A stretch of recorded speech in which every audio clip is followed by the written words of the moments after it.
विष्णुं नमाथ च भुवं ब्रह्मवायु च वन्दे गायत्रीं भारतीं तामपि गरुडमनन्तं भजे रुद्रदेवं देवीं वन्दे सुपर्णीमहिपतिदयिताप्युमान्तादीन् काममुख्यानपि सकलसुरान् तद्गुरून्नद्गुरूंश्च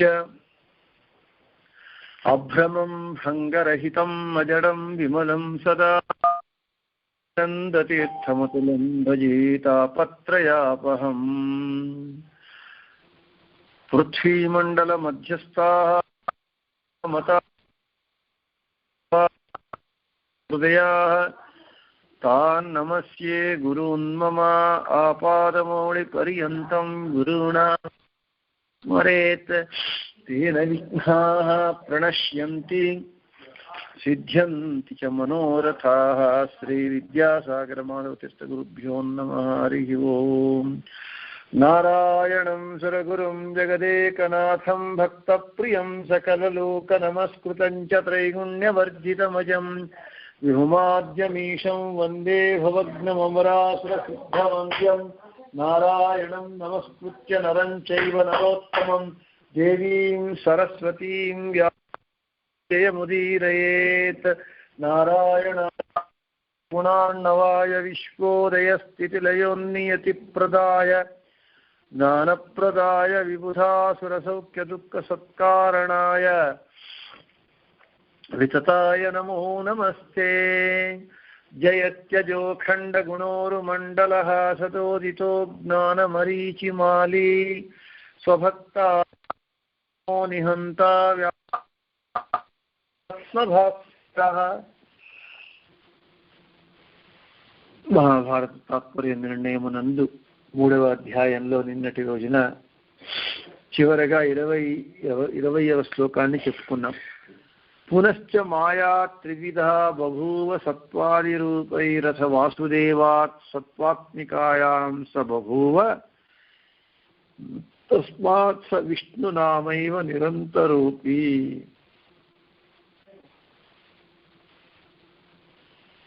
వాసుదేవుని పత్ని అయినటువంటి మాయాదేవి సత్వరజస్తమో గుణాత్మకమైనటువంటి 3 రూపములను పొందినది. ఆమె యందు సత్వగుణాత్మకమైనటువంటి రూపముతో ఉన్న ఆమె యందు వాసుదేవుడు విష్ణునామకుడుగా అవతరించాడు. వాసుదేవుని నుండి అభిన్నమైనటువంటి విష్ణుమూర్తి సర్వదా ఉన్నవాడే అయినా ఆమె యందు రూపాంతర ధారణ గావించి అవతరించినాడు అని అర్థం చేసుకోవాలి అని చెప్పి ఈరోజు 21వ శ్లోకం.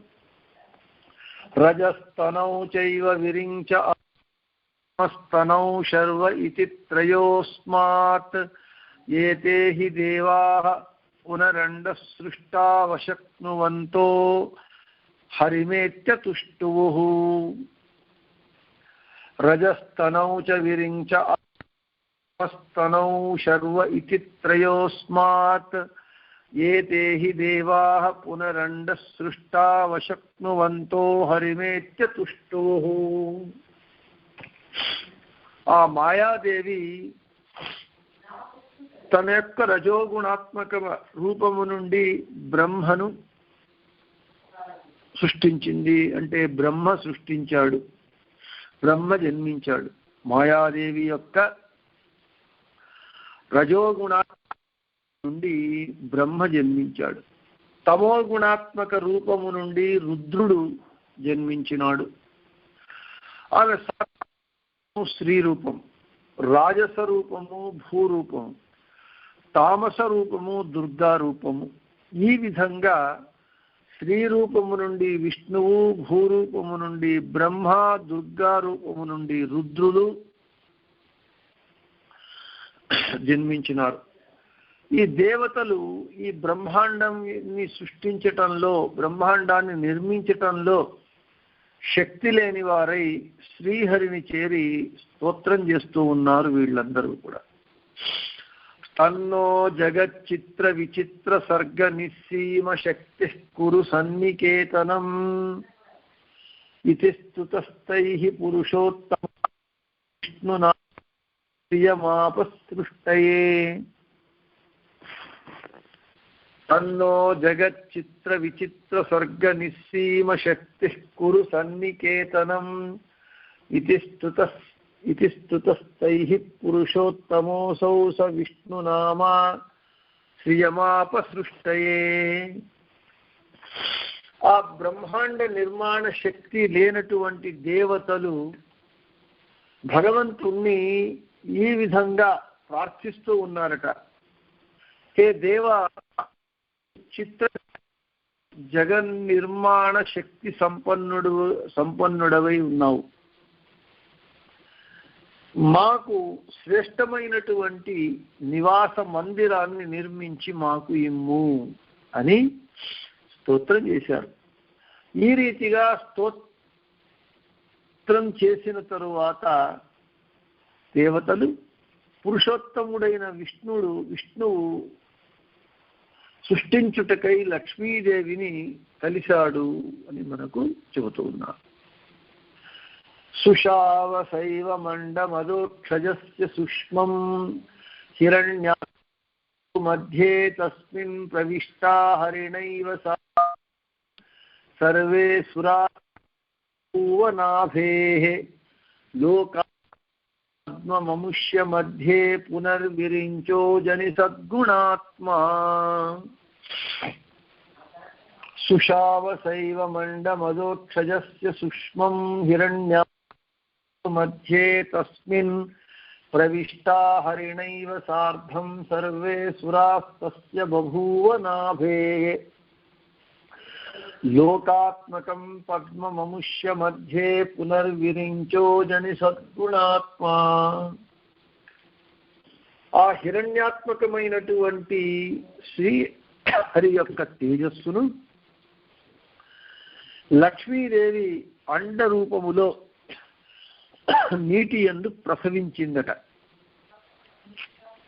హిరణ్యాత్మకమైనటువంటి శ్రీహరి యొక్క తేజస్సును లక్ష్మీదేవి అండ రూపంలో నీటి యందు ప్రసవించిందామె. ఆ అండమే బ్రహ్మాండము. దాని యందు శ్రీహరితో కూడుకొని సమస్త దేవతలు లోపలికి ప్రవేశించినారు. ఆ శ్రీహరి నాభి దేశం నుండి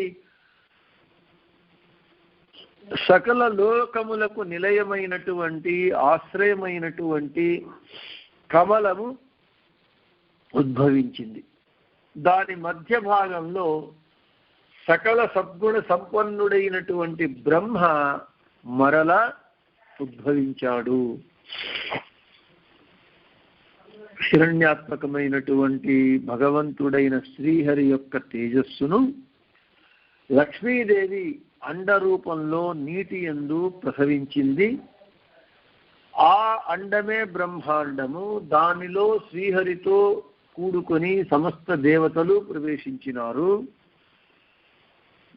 ఆ శ్రీహరి నాభిదేశము నుండి సకల లోకములకు నిలయమైనటువంటి కమలాన్ని ఉద్భవించాడు. దాని మధ్య భాగంలో సకల సద్గుణ సంపన్నుడైనటువంటి బ్రహ్మ మరల ఉద్భవించాడు అని మనకు చూస్తున్నారు. ఇక ముందు శ్లోకాలలో వాయుదేవుల వారి జీవోత్తమత్వాన్ని ప్రతిపాదిస్తూ ఉన్నారు మధ్వాచార్యుల వారు. తస్మాత్ పునః సర్వసురాః ప్రసూతాః తే జానమానా అపి నిర్ణయాయ నిశ్రుత్య కాయాదుత పద్మయోనే సంప్రావిశన్ క్రమశో మారుతాంతా. తస్మాత్ పునః సర్వసురాః ప్రసూతాః తే జానమానా అపి నిర్ణయాయ నిశ్రుత్య కాయాదుత పద్మయోనే సంప్రావిశన్ క్రమశో మారుతాంతా. మళ్ళీ సకల దేవతలు బ్రహ్మదేవుని వలన బ్రహ్మాండమునందు ప్రసవింపబడ్డారు. మళ్ళీ సకల దేవతలు బ్రహ్మదేవుని వలన బ్రహ్మాండమునందు ప్రసవింపబడ్డారు. బ్రహ్మాండ రూపమైనటువంటి ఆ బ్రహ్మ శరీరము నుండి సమస్త దేవతలు, ఆ దేవతలందరూ వాయుదేవుని గొప్పతనాన్ని తెలిసిన వారై ఉన్నారు. వాయుదేవుల యొక్క గొప్పతనాన్ని తెలిసి ఉన్నవారైనా నిష్క్రమించారు, మరలా ప్రవేశించారు ఆ శరీరము నుండి. వాయుదేవులు చివర నిష్క్రమించినారు, అట్లే చివరనే ప్రవేశించినారు. మళ్ళీ మనకు ఈ శ్లోకం అర్థం కావాలంటే ముందు శ్లోకాన్ని మనం అర్థం చెప్పుకుంటే అప్పుడు ఈ శ్లోకం అర్థమవుతుంది. 24, 25 శ్లోకాలను మనము ఒక్కసారిగా చెప్పుకోవాలి. పపాత వాయోర్గమనాచ్చరీరం తస్యైవ చావేశత ఉత్థితం పునః తస్మాత్ ఏకో విభుద ప్రధాన ఇత్యాశ్రితా దేవగణాస్తమేవ. పపాత వాయోర్గమనాచ్చరీరం తస్యైవ చావేశత ఉత్థితం పునః తస్మాత్ ఏకో విభుద ప్రధాన ఇత్యాశ్రితా దేవగణాస్తమేవ. వాయుదేవుల వారు నిష్క్రమించగానే ఆ శరీరము పడిపోయింది, పతనమైంది. వాయుదేవుల వారు ప్రవేశించగానే మళ్ళీ ఆ శరీరము పైకి లేచింది. పతన ఉత్థానములకు వాయుదేవులే కారణము అని దేవతలందరూ వాయుదేవుల వారు దేవతగా ఎంచుకొని అతన్నే ఆశ్రయించారు మనకు చెబుతూ ఉన్నారు. అంటే ఈ 2 శ్లోకాలలో వాయుదేవుల జీవోత్తమత్వ ప్రతిపాదిస్తూ ఉన్న ఈ 2 శ్లోకాలు ఆ బ్రహ్మాండ రూపమైనటువంటి ఆ బ్రహ్మ శరీరము నుండి దేవతలు నిష్క్రమించారు, మళ్ళీ ప్రవేశించారు. చివరలో వాయుదేవుల వారు నిష్క్రమించారు, అట్లే చివరనే వాయుదేవుల వారు ప్రవేశించారు. వాయుదేవుల వారు ఎవరు అందరూ దేవతలు నిష్క్రమించిన ఆ శరీరము పతనం కాలేదు. అయితే వాయుదేవుల వారు నిష్క్రమించగానే అది పతనమైంది. మళ్ళీ అందరు దేవతలు ఆ శరీరంలో ప్రవేశించినా లేదు. ఎప్పుడైతే వాయుదేవుల వారు ప్రవేశించారో అప్పుడే ఆ దేహము పైకి లేచింది. అంటే ఆ దేహము యొక్క పతన ఉత్థానములకు ఎవరయ్యా కారణం? వాయుదేవుల వారు.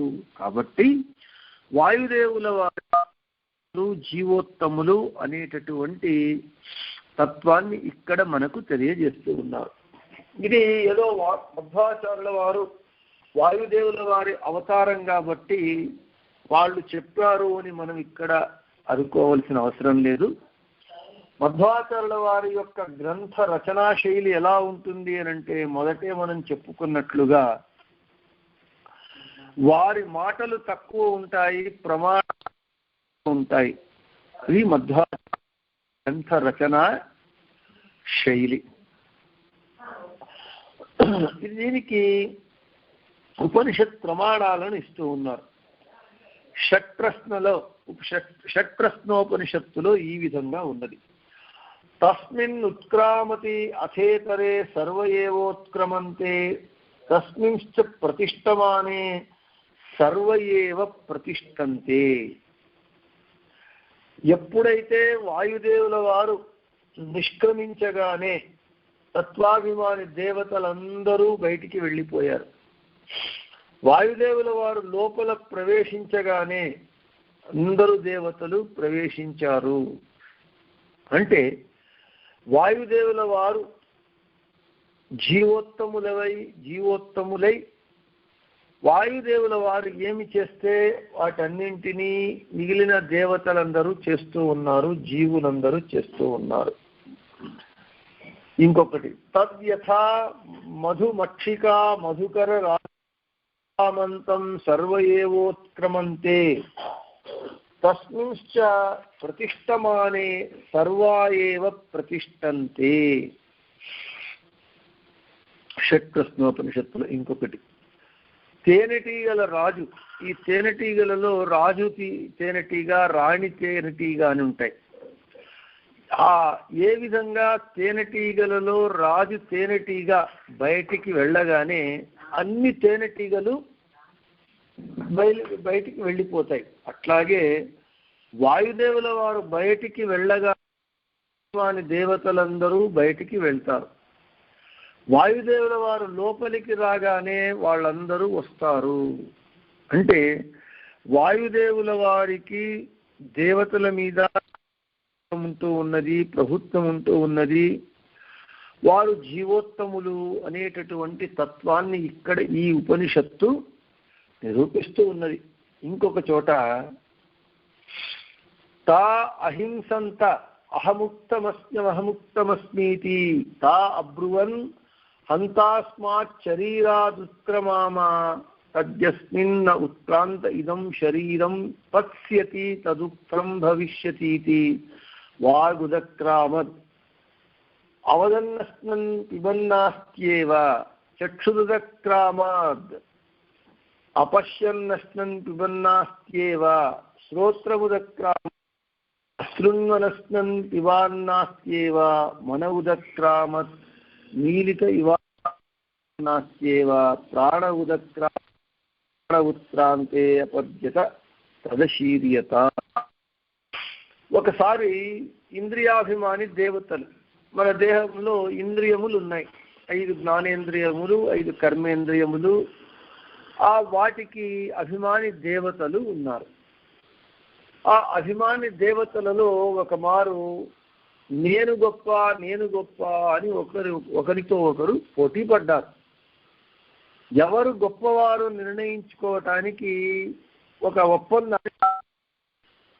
ఈ బ్రహ్మ యొక్క శరీరము నుండి ఒకరొకరే బయటికి వెళ్ళిపోదాం మనం. ఎవరు వెళ్ళిపోతే ఈ శరీరం పడిపోతుందో వారు గొప్పవారు అని అన్నారు. సరే, మొదట వాగ్ అభిమాని దేవత బయటికి వెళ్ళిపోయాడు. వెళ్ళిపోతే శరీరం మూగదయింది. వాడిని మూగవాడు అన్నారు. అయితే వాడు మిగిలిన పనులన్నీ యథాతథంగా చేస్తూనే ఉన్నాడు. తర్వాత నేత్రేంద్రియాభిమాని దేవత వెళ్ళిపోతే వాడిని గుడ్డివాడయ్యాడు, మిగిలిన పనులు చేస్తూ ఉన్నాడు. శ్రోత్రేంద్రియాభిమాని దేవత వెళ్ళిపోతే శరీరం చెవిటిదయ్యింది, ఇతర వ్యవహారాలు సాగుతూ ఉన్నాయి. ఈ విధంగా అన్ని ఇంద్రియాభిమాని దేవతలు వెళ్ళిపోయినా ఆ దేహం పతనం కాలేదు, ఇంకా ఊపిరితో ఆడుతూ ఉన్నది. చనిపోయాడు అని మనకు ఇంకా డిక్లరేషన్ ఇవ్వలేదు. సరే, ఇప్పుడు ఎవరు మనకు వెళ్ళిపోతే ఆ దేహం పతనమవుతుంది అని పెట్టుకున్నారో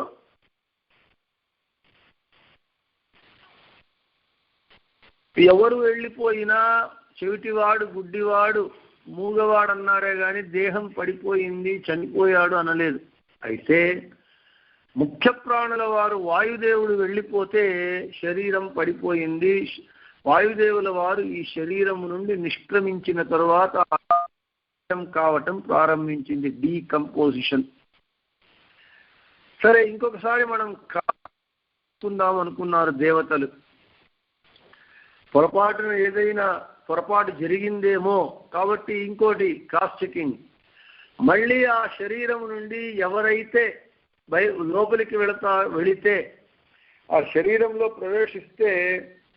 ఎవరు ప్రవేశిస్తే ఆ శరీరం లేచి కూర్చుంటుందో వాళ్ళు ఉత్తములు, శ్రేష్ఠులు అన్నారు. సరే, ఇంద్రియాభిమాని దేవతలు నేత్రేంద్రియము, శ్రోత్రేంద్రియము, త్వగీంద్రియము, అన్ని ఇంద్రియముల అభిమాని దేవతలు ప్రవేశించారు. ఆ దేహము పైకి లేవలేదు. ఎప్పుడైతే వాయుదేవుల వారు ఆ దేహంలో ప్రవేశించారో అప్పుడు కూర్చున్నది. అంటే మళ్ళీ మనకు నిరూపణ అవుతూ ఉన్నది. ఇది మహైతరేయ ఉపనిషత్తులో ఉంటూ ఉన్నది. అంటే ఎవరైతే ప్రవేశిస్తే ఆ దేహం లేచి కూర్చుంటుందో వాళ్ళు ఉత్తములు. అందరూ అన్ని ఇంద్రియాలు ప్రవేశించినా దేహము లేవలేదు. అయితే వాయుదేవుల వారు ప్రవేశించగానే ఆ దేహం లేచి కూర్చున్నది.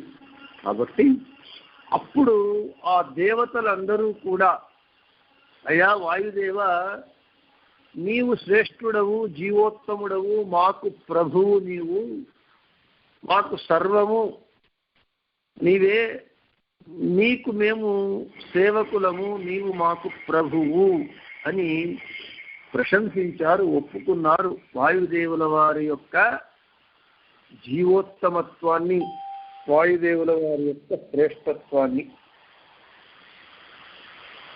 ఈ విధంగా ఉపనిషత్తులో వాయుదేవుల వారి యొక్క జీవోత్తమత్వ ప్రసంగం నిరూపితమవుతూ ఉన్నది. దీనినే మనకు దాసుల వారు చెబుతారు. అంటే మధ్వనామాన్ని రచించినటువంటి శ్రీపాదరాజు చెప్తారు, కరణాభిమాని సురరు దేహవా విడలు కురుడ కివుడ మూకనెందెనిసువ పరమ ముఖ్య ప్రాణ తొలగ అరితు పెడవెందు పేళ్వరు బుధజన. దాస సాహిత్యం అంటే కేవలం కన్నడంలో రచించినటువంటి ఉగుసుపోక కబుర్లు. దాస సాహిత్యం అంటే వ్యాస సాహిత్యము నుండి పుట్టినటువంటిది.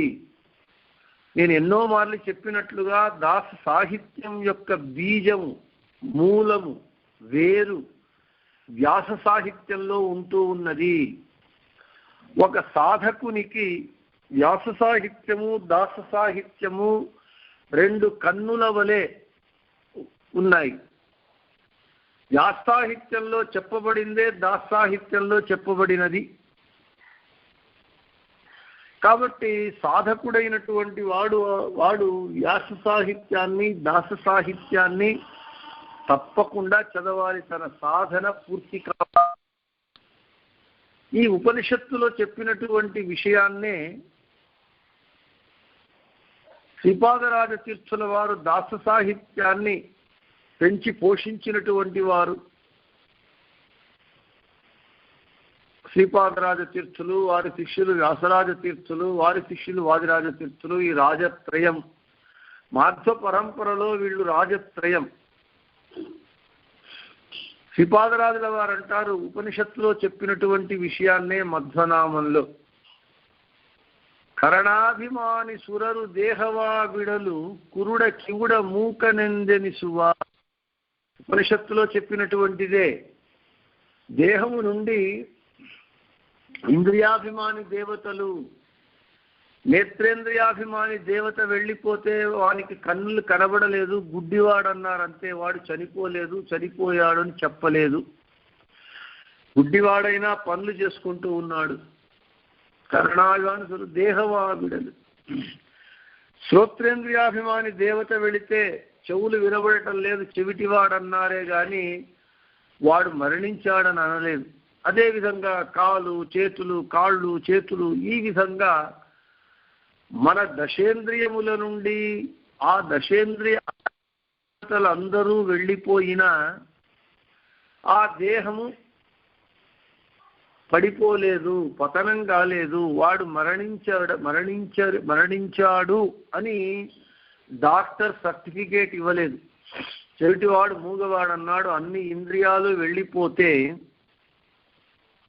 ఆ శరీరం ఏమవుతూ ఉన్నది? జీవచ్ఛవంలాగా, బతికున్న శవంలాగా పడి ఉన్నది. ఊపిరాడుతూ ఉన్నది, కోమాలో ఉన్నాడు. అయితే వాడు చనిపోయాడని చెప్పలేదు. ఎందుకు? అందరూ అన్ని ఇంద్రియాభిమాని దేవతలు వెళ్ళిపోయినా ఆ దేహం పతనం కాలేదు. ఎందుకయ్యా అంటే ఆ దేహంలో వాయుదేవుల వారు ఉన్నారు. అదే అన్నారు, కరణాభిమాని సురరు దేహవావిడలు కురుడ కివుడ మూకనెందెనిసువ పరమ ముఖ్య ప్రాణ తొలగలా దేహవను అరితు పెణవెందు పేళ్వరు బుధజన. ముఖ్య ప్రాణుల వారు ఆ దేహం నుండి వెళ్ళిపోగానే అంతవరకు వానికి మర్యాద, ఆ దేహానికి గౌరవము, పురస్కారం అన్నీ ఉన్నాయి. ఎప్పుడైతే వాయుదేవుల వారు వెళ్ళిపోగానే ఆ దేహం పడిపోయింది. దాన్ని అప్పుడు జ్ఞానులు ఏమన్నారు? ప్రణవెందు పేళ్వరు భూతజన. దాన్ని శవము అని పిలుస్తారు జ్ఞానులు అని చెబుతూ ఉన్నారు. ఇది వాయుదేవుల వారు ఉంటేనే ఈ దేహానికి గౌరవం. వాయుదేవుల వారు వెళ్ళితే ఈ దేహానికి గౌరవం ఉండదు. అందుకే అన్నారు, వాయుదేవుల వారి యొక్క జీవోత్తమత్వాన్ని నిరూపిస్తూ మధ్వాచార్యుల వారి మహాభారత తాత్పర్య నిర్ణయంలో వారి మాటగా కాకుండా ఉపనిషత్తులలో చెప్పినటువంటి విషయాలని ఇక్కడ మనకు ప్రతిపాదిస్తూ ఉన్నారు. మనకు అనుభవం, అన్ని ఇంద్రియాలు పాడైపోయి ఏ ఇంద్రియములు పనిచేయకపోయినా కోమాలో 25-30 సంవత్సరాల పాటు ఉన్నటువంటి రోగులను మనం చూస్తూ ఉన్నాం. ఏ ఇంద్రియం పనిచేయటం లేదు, ఊపిరి మాత్రం ఆడుతూ ఉన్నది. అయితే ఆ దేహం ఏమైనా వాసన వస్తూ ఉన్నదా, కుళ్ళిపోయిందా, చెడిపోయిందా అంటే వాయుదేవుల వారు ఉండి 6,3,2,2 ಶ್ವಾಸ ಜಪಗಳ 3 ವಿಧ ಜೀವರೊಳಗ ಅಬ್ಜಜ ಕಲ್ಪ ಪರ್ಯಂತತ రచిసి ఆ వాయుదేవుల వారు మన శరీరంలో ఉండి రోజుకు 21,600 మార్లు ఉచ్ఛ్వాస నిశ్వాస రూపమైనటువంటి శ్వాసక్రియను వాళ్ళు జరిపిస్తూ ఉన్నారు. కాబట్టి ఆ వాయుదేవుల వారు ఉన్నారు కాబట్టి అన్ని ఇంద్రియాలు పనిచేయటం మానివేసిన కోమాలో ఉన్న ఆ దేహం పాడవదు. ఎందుకు? వాయుదేవుల వారు ఉండటం చేత. అదే వాయుదేవుల వారు వెళ్ళిపోతే దాన్ని శవం అంటారు. ఎక్కువ గంటలు ఉంచితే, రోజులు కాదు, ఎక్కువ గంటలు ఉంచితే శరీరం కుళ్ళిపోవడం, పాడైపోవడం ప్రారంభమవుతుంది. ఎందుకు? వాయుదేవుల వారు లేకపోవటం వల్ల. అదే వాయుదేవుల వారు ఉంటే ఎన్ని సంవత్సరాలున్నా ఆ దేహం పాడవదు, కోమాలో ఉంటాడంతే జీవోత్సవంలాగా. అదే వాయుదేవుల వారు వెళితే ఈ దేహం పాడవుతుంది, కుళ్ళిపోతుంది, డీకంపోజిషన్ అవుతుంది. కాబట్టి అన్నారు శ్రీపాదరాజుల వారు, పరమ ముఖ్య ప్రాణ తొలగల ప్రణవెందు పేళ్వరు బుధజన. ఈ ఉపనిషత్తులో చెప్పినటువంటి విషయాన్ని శ్రీపాద ఉన్నారు. అంటే ఈ దేహంలో సర్వోత్తముడైనటువంటి బింబరూపి భగవంతుడు ఉన్నంత కాలము, ఈ శరీరంలో జీవోత్తముడైనటువంటి వాయుదేవుల వారు ఉన్నంత కాలము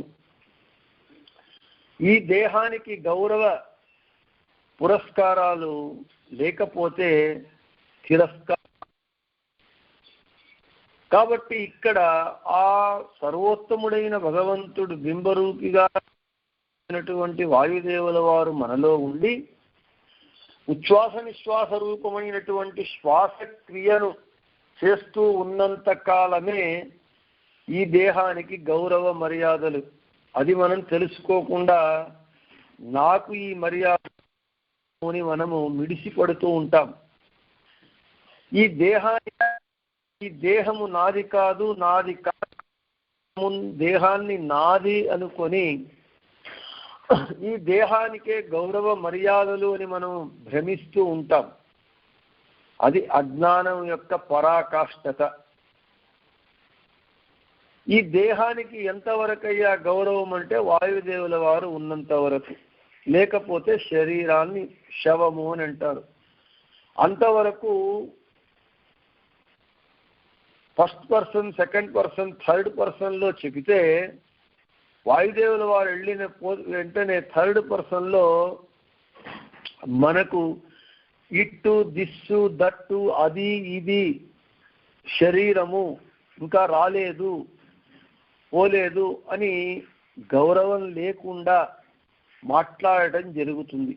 ఎందుకయ్యానంటే వాయుదేవుల వారి నిష్క్రమించటం చేత.